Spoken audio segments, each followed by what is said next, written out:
ഇസ്രായേലിൽ നിന്നാണേ. നമുക്ക് side dish ഒന്നുമില്ലാതെ തന്നെ ടേസ്റ്റിയായി കഴിക്കാൻ പറ്റുന്ന ഒരു വെജിറ്റബിൾ ഫ്രൈഡ് റൈസ് ഉണ്ടാക്കിയാലോ? അതിനായിട്ട് ഞാനിവിടെ എടുത്തിരിക്കുന്നത് 1 കപ്പ് ബസുമതി റൈസാണ് കേട്ടോ. ഇനിയും നമുക്ക് ഒരു സവാള വേണം, ഒരു ക്യാരറ്റ് വേണം, ഒരു കുറച്ച് ബീൻസ് വേണം, പിന്നെ 2 കളറ് ക്യാപ്സിക്കം ഞാൻ എടുത്തിട്ടുണ്ട്. ക്യാപ്സിക്കം നിങ്ങൾക്ക് ഏത് കളറ് കിട്ടിയാലും അത് ഉപയോഗിക്കാവുന്നതാണ്. 1/4 ഭാഗം വെച്ചിട്ടേ ഞാൻ എടുത്തിട്ടുള്ളൂ കേട്ടോ.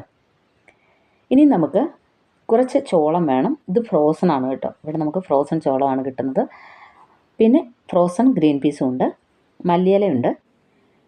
ഇനി നമുക്ക് കാഷ്യൂനട്ട് മുന്തിരിങ്ങ, അത് ഓപ്ഷണലാണ്, ചേർത്താൽ കുറച്ചുകൂടെ ടേസ്റ്റ് കിട്ടും. ഇനിയും നമുക്ക് വേണ്ടുന്നത് ഒരു കുറച്ച് പച്ചമുളകാണ്. അത് നിങ്ങൾക്ക് എരിക്ക് വേണമെങ്കിൽ ഉപയോഗിക്കാം.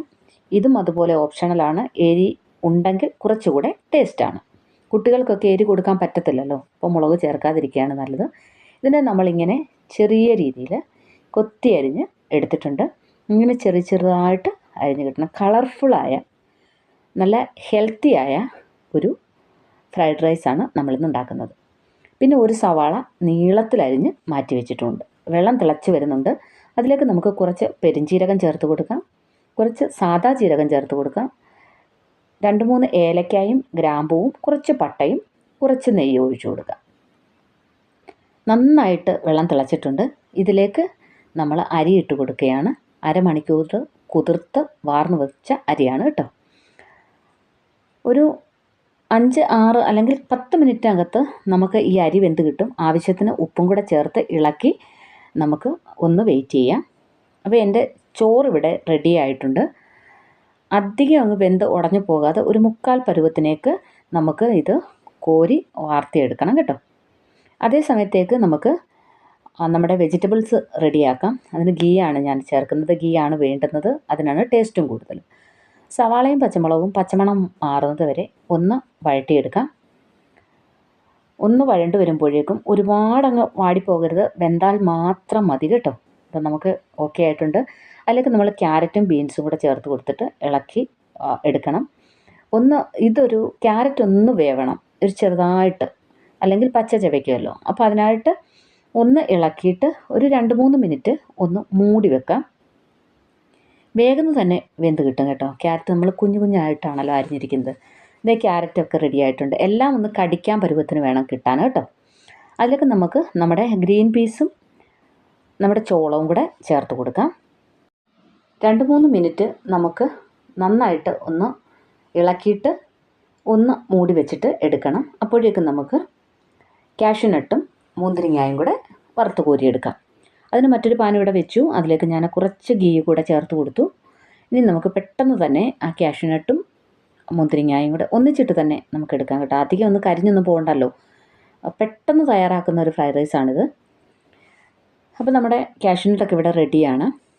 അത് നമുക്കൊന്ന് കോരി മാറ്റി വെക്കാം. ഇനിയും ഇതിൻ്റെ നെയ്യ് ആ കറുപ്പ് കളഞ്ഞ് കഴിഞ്ഞിട്ട് വേണമെന്നുണ്ടെങ്കിൽ വെജിറ്റബിളിലേക്ക് ചേർത്ത് കൊടുക്കാം, വേണ്ടാന്നുണ്ടെങ്കിൽ നമുക്ക് കളയാം. ഞാനിത് ഉപയോഗിക്കുന്നില്ല, മാറ്റി കളയുകയാണ്. ഏകദേശം നമ്മുടെ വെജിറ്റബിൾ ഇവിടെ റെഡിയാണ്. ഇവിടെ നമുക്കിനി വേണ്ടുന്നൊരു കാര്യം എന്ന് വെച്ച് കഴിഞ്ഞാൽ നമ്മുടെ ക്യാപ്സിക്കവും ഒന്ന് ചേർത്ത് കൊടുത്തിട്ട് ജസ്റ്റ് നമുക്കൊന്ന് ഇളക്കിയെടുക്കാം. പച്ച കടിക്കണം ഈ ക്യാപ്സിക്കത്തിനൊക്കെ. ആവശ്യത്തിന് ഉപ്പ് ചേർത്ത് കൊടുക്കാം. എത്രത്തോളം ഉപ്പ് നിങ്ങൾക്ക് ആവശ്യമുണ്ടോ അത്രത്തോളം ഉപ്പ് ചേർത്ത് കൊടുക്കാം. ഇനി ഞാൻ മൂടി വെക്കുന്നില്ല, അടുപ്പ് ഒന്ന് ഷിഫ്റ്റ് ചെയ്ത് മാറ്റുകയാണ് ഇവിടെ.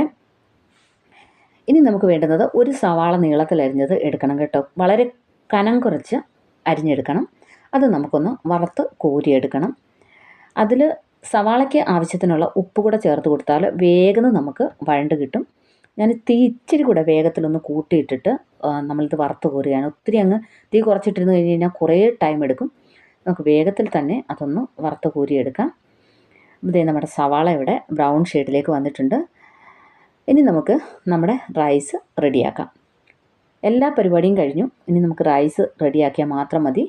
നമ്മുടെ ഇതേ പാനിലേക്ക് നമുക്ക് നമ്മുടെ റൈസ് ഇട്ട് കൊടുക്കാം.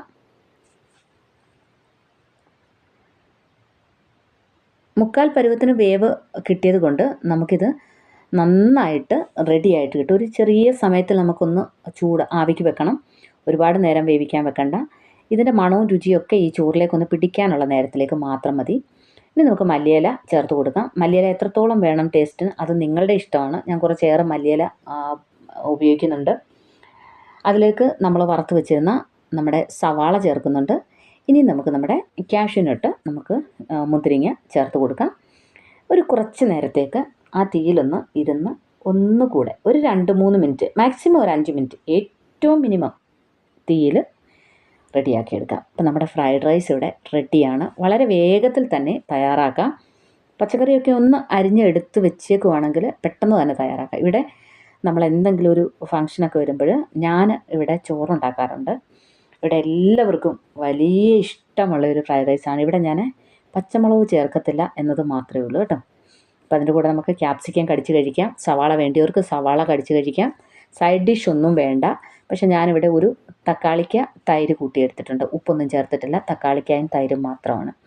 അപ്പോൾ ഇതേ കളർഫുള്ളായ ഹെൽത്തിയായ നമ്മുടെ കുഞ്ഞുമക്കളൊക്കെ ഒരുപാട് കഴിക്കുന്ന രീതിയിലുള്ള ഒരു ഫ്രൈഡ് റൈസാണ്. എല്ലാവരും ഒന്ന് ട്രൈ ചെയ്ത് നോക്കും.